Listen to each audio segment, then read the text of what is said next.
les podcasts de Blast. Blast. La vie de Jean-Jean. Blast. La vie de Jean-Jean. La vie de Jean-Jean.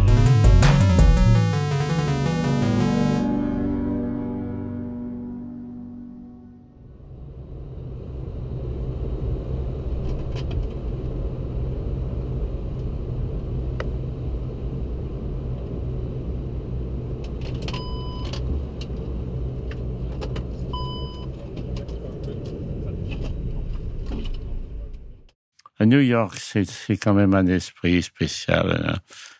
Je fais mes premiers courriers sur New York.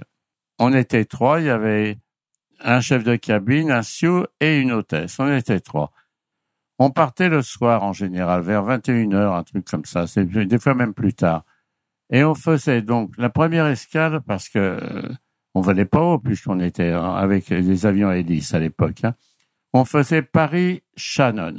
On arrivait à Shannon, on débarquait les passagers, on vérifiait les machins, on faisait les pleins et tout ça. Mais ça durait longtemps, les escales. On mettait 1h30 à chaque escale qu'on descendait. Quand c'était pas des fois 2 heures, 3 heures, parce qu'il y avait une magnéto à changer ou un truc comme ça. Voilà, mettons, on arrivait. Et puis de là, après, on traversait l'Atlantique et on allait jusqu'à Keflavík. Ça dépendait, ou à Goose Bay, enfin. Et puis là, la dernière étape, et on allait à New York. Et à New York, quand on arrivait sur New York, c'est qu'on n'était pas tout seul. Il y avait 8, il y avait 12 avions. Fallait voir le bruit. À l'époque, il y avait tout le matériel qu'il y a aujourd'hui. C'est tout ça, ça se passait en radio, non. Moi, je rentrais dans le poste pilotage, on entendait crachoter. Je me demandais comment ils arrivaient à comprendre ce qu'on leur disait. C'était incroyable. Et on attendait son tour pour descendre à 100 quand il faisait mauvais. Alors on entendait le mécanicien. Oui, écoutez, on est sourd, on est court. Et le pilote qui disait non, on peut encore attendre, etc. Parce qu'il voulait dégager le mécanicien.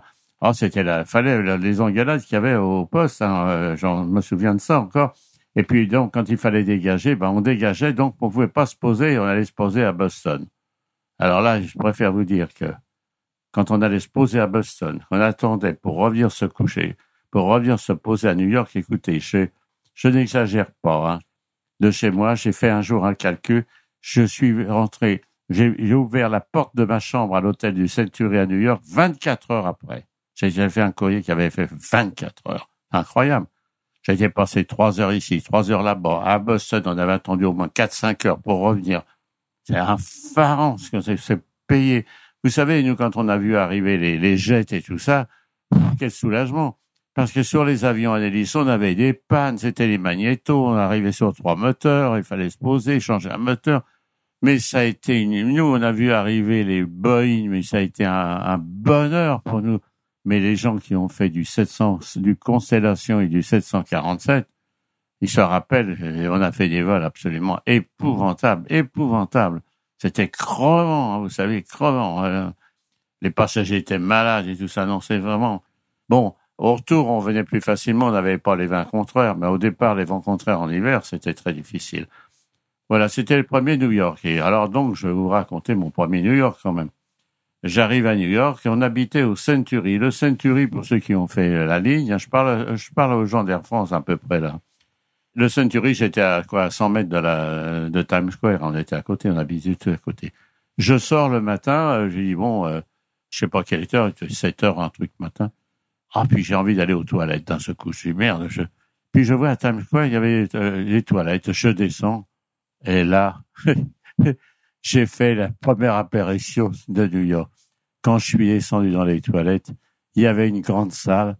Et qu'est-ce que j'ai vu? J'ai vu une quinzaine de types qui étaient assis sur les pots de chambre, sur la porte ouverte, tout ça, et qui durent rien. Oh là là là là, je suis remonté en vitesse. Alors, ça m'a coupé mon envie d'aller aux toilettes. Il y avait un petit snack bar, là, je rentre pour prendre un petit déjeuner, je commande mon petit déjeuner. Et je vois encore cette jeune blonde, là, j'avoue encore, quand elle m'a entendu parler anglais, elle m'a dit, vous me demandez si vous êtes de la Bastille? Elle m'a dit, et puis c'était assez drôle. C'était une fille, elle s'était mariée avec un GI à la Libération, et puis elle vivait là, voilà. Voilà, ça c'était mon premier pas à New York. Alors c'était assez drôle parce que On faisait nos courses pendant la journée, puis le soir, vers 20h, on allait au restaurant dans Broadway. Là, c'était le Dempsey, je me rappelle le restaurant, c'était. Et on mangeait des clams. Et je me rappelle, on disait toujours au serveur, les lavez pas les clams, ça, là, les lavez pas. Et on voulait qu'il nous laisse l'odeur de la mer dans les clams. Et il nous donnait les clams, mais il disait attention qu'on le regarde pas. Et on mangeait les clams, et puis on allait au Burnland. Et alors là, au Burnland, j'ai découvert le jazz, j'ai découvert Duke Ellington, Count Basie, Ella Fitzgerald, ça. C'était une petite boîte de rien du tout, c'est pas ces grands trucs que je vois là maintenant, il y a des concerts là, oh là là, dans un stade, qu'est-ce que c'est que ces gens de concert. Là, c'était une petite tasse, ouais. On était une centaine, pas plus de 100, ouais. Alors c'était partagé, il y avait des petites tables pour les petits couples dans un coin, une petite part de restaurant. Il y avait un bar où il y avait les gars au bar. Et nous, on était sur des petites chaises, là, derrière une petite barrière. Moi, il y avait Count Basie qui jouait, il était à 1,50 m de moi, là, derrière une petite barrière, là. Et alors là, on a écouté les formations de jazz. Alors, il jouait en général 45 minutes, hein. Et puis hop, il y avait un petit quartet qui venait derrière, qui faisait autre chose, il y avait un chanteur. Et puis hop, il revenait. Et ça jusqu'à minuit et demi. Et alors là, je n'ai pas fait à New York sans aller au Burnland. Et puis j'ai été quelques fois à New York, moi. Bon, ça m'arrivait d'aller à Harlem quand on est resté 2 jours ou 3 jours à New York. Ça nous arrivait à l'époque, hein. J'allais des fois à Harlem, j'allais écouter du jazz à Harlem, à l'Apollo et tout ça. C'est sympa aussi d'aller à Harlem et tout ça. Mais là, au Burnland, c'était formidable. Alors c'était retransmis dans tous les États-Unis, les soirées du Burnland, hein. C'était vraiment, tout le monde écoutait le jazz à Burnland. Je me régale encore aujourd'hui, comme j'ai pas mal de disques, ça me rappelle un peu le Burnland.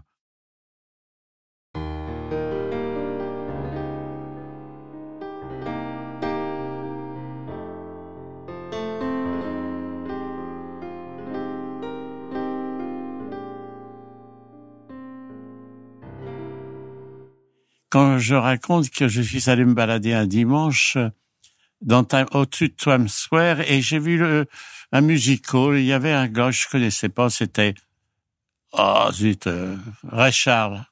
Ray Charles chantait. Et il chantait, c'était le début, mais je connaissais pas Ray Charles à ce moment-là, c'était au début. Et c'était un après-midi, c'était complet, il y avait la queue, je suis rentré, j'ai vu Ray Charles, il chantait avec 2 choristes à côté d'elle. Et c'est la première fois que j'ai entendu Ray Charles à New York. Je voudrais continuer par une autre anecdote sur New York. Voilà, il est midi, je suis à l'hôtel, un grand hôtel de New York. Il fait 3 fois l'hôtel George V à Paris. On me téléphone, c'est un sioux qui m'appelle. J'arrive dans sa chambre et il a une crise horrible, il s'enroule par terre sur son temps, il roule, une douleur vraiment au ventre. Je regarde, je pense que c'est une crise d'appendicite, quelque chose comme ça. J'appelle la direction immédiatement, je dis, vous pouvez faire venir un médecin. Il me dit, mais monsieur, il n'y a pas de médecin. Je suis affolé, je sais pas comment faire. Il est 3h de l'après-midi. Il est midi, on me ramasse à 3h de l'après-midi avec la voiture pour aller à l'aéroport. J'appelle Air France et Air France m'envoie quelqu'un. Alors, quand il arrive à l'hôtel, il y a l'équipage qui venait de Paris. Je pique une hôtesse, je dis, écoute, va avec le type d'Air France pour voir un peu comment ça se passe. Et ils partent donc à l'hôpital. Quand ils sont arrivés à l'hôpital, on lui a pas demandé ce qu'il avait, on lui a pas demandé est-ce qu'il souffre, n'importe quoi. Ils ont vu un gars qui était courbé, qui se roulait là. Non, la première chose qu'on a demandé, qui c'est qui paye? Voilà, qui c'est qui paye? Qui paye? Bon, ça tombait bien parce que il y avait le gars d'Air France qui a dit, c'est Air France qui prend en charge. Sinon, vous savez ce qu'on fait? Quand on peut pas payer, on vous envoie dans une espèce de foutoir, un hôpital à côté de New York où il y a toute la misère humaine qui est dedans. Et voilà les États-Unis. Alors, j'ai voulu rapporter cette histoire-là parce que souvent on critique un peu la France. Moi, c'est tous les gens qui critiquent la France, hein. Mais vous voyez, aux États-Unis, oui, quand vous avez de l'argent, il n'y a pas de problème. Mais si vous êtes un minable, c'est une catastrophe. Obama a essayé de faire quelque chose, vous l'avez vu, il s'est cassé le nez presque, il n'a pas pu réussir non plus à faire quelque chose. Alors, vous voyez, la France. Il n'y a pas un pays comme, je dis moi toujours, il n'y a pas un pays comme la France dans le monde. Il n'y a pas un pays comme la France. Hein, vous arrivez dans un hôpital en France avec une crise comme ça, on vous demande pas si vous êtes juif, si vous êtes noir, si vous êtes communiste ou n'importe quoi. On vous demande pas si vous avez de l'argent et tout. Ça, c'est la France. Et ça. Alors, don de Dieu, hein, essayez quand même d'avoir un certain amour de ce pays. Moi, c'est pour ça quand j'entends critiquer tout le temps la France, allez donc voir, allez dans ces pays-là. Ben oui, c'est bien. Quand on a de l'argent, c'est très bien ces pays-là. Mais quand vous êtes dans la merde, c'est pas la tarte, hein. Je vous enquiquine avec ça, mais moi, je veux pas entendre des critiques qu'on a sur la France ou sur la médecine ou n'importe quoi. Voilà. C'était une anecdote, mais pourtant, ça donne une idée un peu de ce qu'est la France quand même, hein. Médecins sans frontières et tout ça, hein, et ils ont une renommée dans le monde entier, mais ils le méritent, hein, croyez-moi. Bon, je vais reparler maintenant de New York. Donc, je vous ai dit, le matin, on allait faire nos courses chez Romano, et le midi, on allait manger chez les Bretons. Les Bretons tenaient un restaurant dans la 47e rue, je me rappelle, au 48e rue. Et il y avait tous les Français de New York qui venaient déjeuner là. On y mangeait vraiment. C'était excellent. Ils faisaient une cuisine terrible. C'était très, très, très bien comme ça. Mais pas cher. Vraiment, on appelait ça la cantine, nous. Mais on y mangeait très bien. Et l'après-midi, il m'arrivait de temps en temps, quand il faisait très mauvais temps, qu'il pleuvait, ou avant quand il faisait froid, ou que j'avais rien à faire, j'allais jouer au Bridge Club de New York. Et j'étais connu parce que j'allais souvent dans ce club-là. Mais alors, c'était le refuge, c'est que tous les Juifs de New York jouaient. Les Juifs sont très, très joueurs, surtout dans les clubs de bridge, sont très, très joueurs. Moi, je joue dans un club depuis une trentaine d'années, là. Mais la moitié du club, ce sont des gens d'origine juive, par exemple. Ils sont très joueurs, les Juifs, aux échecs, au bridge, ils sont très, très joueurs. Et là, c'était la foire d'un pogne, hein, dans ce golf-là. Ça s'engueulait, il fallait voir ça. Le directeur du club, il arrivait pour mettre le calme et tout ça. Et le soir, donc, j'allais au Birdland. Birdland, c'est Pierre Garnier qui m'a fait connaître Birdland. Le premier courrier que j'ai fait sur New York, il était avec moi, il m'a emmené au Birdland. Lui, il était musicien, il jouait de la guitare. Et il y avait pas mal de stewards qui avaient joué dans les petites formations d'étudiants, tout ça, qui connaissaient le Birdland, ils connaissaient toute cette musique. Moi, je la connaissais pas encore. À l'époque, déjà, j'avais connu Sidney Bechet, Claude Luther, tout ça. J'allais danser dans toutes ces formations à Paris à l'époque, hein. Mais je connaissais pas vraiment la musique de jazz, les grands orchestres de jazz. Et alors donc, la soirée se passait ceci. J'ai déjà raconté, mais enfin, je raconte encore de nouveau. On allait manger chez Dempsey, on allait manger des clams, et après on traversait et on allait au Birdland. Alors là, j'ai vu les plus grands orchestres de New York. J'ai toute une série encore de disques de New York, de Birdland, tout ça, de toutes les formations qui ont passé au Birdland. Moi, ces disques-là, quand j'écoute ces disques-là, je retourne à New York. Je suis à New York quand je les écoute. Là, vraiment, j'ai vécu des soirées magnifiques. Il n'y a pas un New York où je ne suis pas allé le soir au Birdland. Ah, je me suis payé tous les orchestres américains. Et à l'époque, il n'y avait pas de télévision. Et tout était retransmis sur les ondes aux États-Unis. Alors c'était une petite boîte, il y avait 100 parents. On n'était pas beaucoup. Quand je vois les formations maintenant, là, ils vont au Stade de France, dans des zéniths, tout le monde hurle, non. Là, il y a une petite, c'était tout petit, une salle basse, on descendait comme un sous-sol dans Broadway, on descendait un sous-sol. C'était un nain qui nous recevait. Ah, je vois encore là. Il avait une voix, c'est lui qui présentait les orchestres et tout ça. Et on descendait, et alors il y avait un grand bar, et il y avait des gens qui étaient au bar. Et côté droit, c'était des petites tables, des petits couples, tout ça qui étaient sur des petites tables. Et il y avait une barrière, et là, moi, j'étais assis derrière la barrière. On était assis les jours. Et là, je vous dis, j'ai vu Count Basie jouer. Il était quoi? Je dis 1m50, peut-être pas 1m50, mais peut-être 2 mètres ou 3 mètres de moi. Je regardais jouer Count Basie, je l'ai vu jouer, moi, à côté de moi. On payait pas cher, on payait, je sais plus, $1, $2. C'était pas de trucs. Alors, on avait une formation qui jouait pendant 45 ou 1 heure. Hop, il s'arrêtait, et il y avait une petite formation qui venait après, quatuor avec chanteur.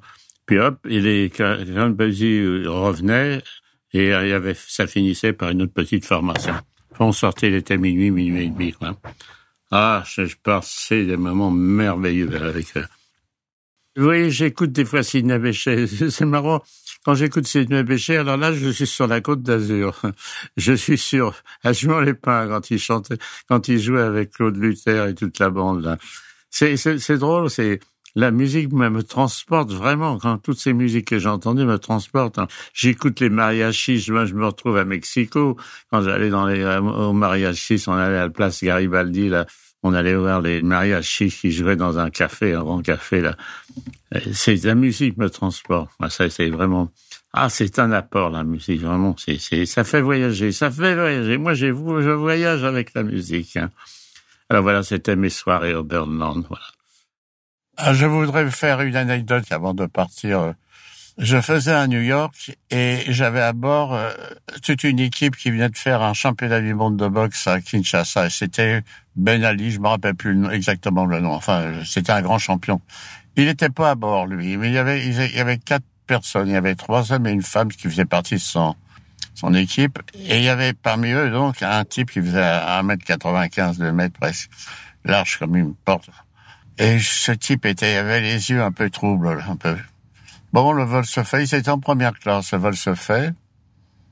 Et puis, 2-3 heures après le dîner, après le déjeuner, il part des premières classes et il vient se balader en cabine, chez les touristes, avec une tête vraiment effrayée, il avait les yeux un peu dans le vague. Ils étaient sûrement drogués, plus ou moins. Alors je m'approche de lui, et puis je lui dis, please go back to your seat. Ah, le gars, il m'attrape, il me frappe par la chemise, il me serre au collet, et il me dit, I will break your head, je vais vous casser la tête, à vous. Ah, là, je suis coincé, là. Alors, heureusement, il y a ma petite Mariette. Ma petite Mariette qui est partie l'année dernière, là, j'ai vu ça, qui arrive comme ça, et qui le prend par la manche et qui dit, go back to your seat. Et je vois cette masse qui part comme un enfant, comme si c'était sa mère qui lui disait d'aller se rasseoir. Il est parti comme un enfant. C'est incroyable comme ça, incroyable. C'est ce type-là, cette masse-là qui était emmené comme un bébé. Bon, il se rassoit. 1 heure après, il remet ça. Il me rattrape encore par la chemise. Je sais pas comment je me suis pas fait casser la tête ce jour-là. Et Mariette qui revient. 3 fois, elle est revenue comme ça. Le patron, je suis emmerdé avec elle. Il me dit, bon, écoute, on va appeler la police, ça va l'arriver, puis on va le faire encrister. Et puis après, ça s'est arrêté. Les 3 dernières heures, bon, il s'est assoupi. J'avais été voir ses copains qui étaient avec lui. Je leur avais dit, écoutez, intervenez. Les gars m'ont dit, oh là là, on ne veut pas me mêler à ces soirs. Ils n'étaient pas tellement rassurés non plus avec lui. Bon, on n'a rien fait, j'ai bien fait, parce que, vous voyez, la police serait arrivée, et puis à ce moment-là, ça aurait fait un scandale. Il n'aurait pas voulu se laisser prendre. Je sais pas comment ça serait terminé, et nous, on aurait eu les passagers derrière qui pouvaient pas débarquer, parce qu'on débarquait tout par la porte avant. Bon, j'ai rien fait, je crois que c'était mieux comme ça. Bon, voilà, il est minuit, je vais aller me coucher, et puis, là, on parlera d'autre chose la prochaine fois. Allez, bonne note. Si vous avez aimé ce podcast, n'oubliez pas de nous mettre des étoiles ou de le partager autour de vous ou sur vos réseaux sociaux. Blast est un média indépendant. Et si tous nos contenus sont en libre accès, c'est grâce au soutien financier de nos blasters et de nos abonnés. Pour nous soutenir, faire un don unique ou mensuel, rendez-vous sur blast-info.fr. Partagez. Voilà. Et likez. Likez.